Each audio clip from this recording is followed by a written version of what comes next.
106 years on from the landing at ANZAC Cove, we remember that morning when Australian soldiers waited in small boats on a darkened sea, awaiting the call to battle.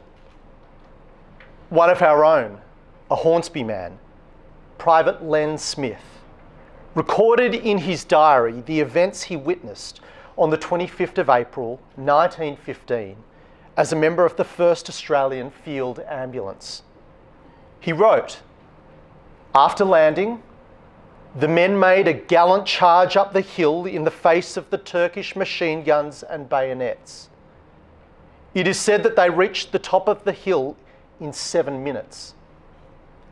Then," he wrote, "after our men had reached the top of the hill, the Turkish gunners turned their guns on them and simply mowed them down before they were able to entrench themselves."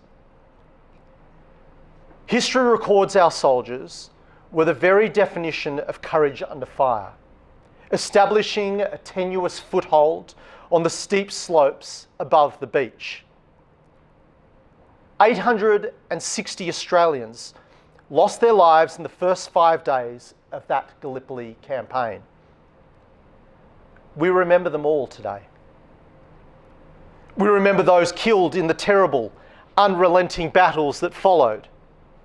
The names of Lone Pine and the Neck seared on our national consciousness as the Allies tried to break through Turkish lines and the Turks fought to drive the Allies from the peninsula. We remember Charles and Godfrey Fuller, the sons of Edward and Sarah Ann Fuller of Galston Road in Dural. Charles was 2 years older than Godfrey. Both clerks, they were popular young men with prospects when they answered their country's call. Sergeant Godfrey Fuller of the 4th Infantry Battalion was killed in action on the 27th of May 1915. He was just 20 years old. Just 3 months later, his big brother, Private Charles Fuller of the 17th Battalion, died of wounds he sustained at Suvla Bay. He has no known grave. His final resting place is known only unto God. The names of Charles and Godfrey Fuller and the names of all those this district lost in war are inscribed on the Galston War Memorial. Their service and their sacrifice are inscribed on all our hearts. It was at Gallipoli that those untried men from the streets of Sydney came to know themselves as ANZACs. And Australia came to know the ANZACs as men who fought with intensity and courage on the ridges, bluffs, valleys, and trenches of the Gallipoli Peninsula. Our nation watched in awe as the ANZACs forged themselves into one of the most formidable fighting forces in the war on the Western Front. They helped turn the tide of the battle and bring the war to an end. And through it all, they came to embody something we called the ANZAC spirit of generosity, honour and courage, of selflessness, humour and mateship. Our nation paid a terrible price for victory in the Great War.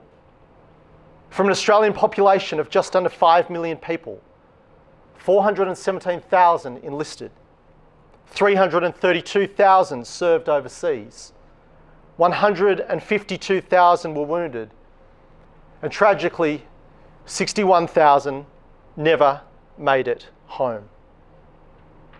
Mothers and fathers lost their sons. Wives became widows, and children became orphans. Holes were torn in families that time could never heal. Many of those who came back from the war were wounded in body and in mind, and we honour them too here today. We honour the troops from New Zealand, Britain and France, and all of the citizens of the Empire who fought side by side with Australians through the 8 long months of the Gallipoli campaign. We honour the nurses, the stretcher bearers, the chaplains and medics who laboured in terrible conditions to rescue, to comfort and to heal. We honour the heirs to the ANZAC tradition, all the Australian Defence Force personnel deployed to operations overseas and within Australia to protect our country and advance our interests.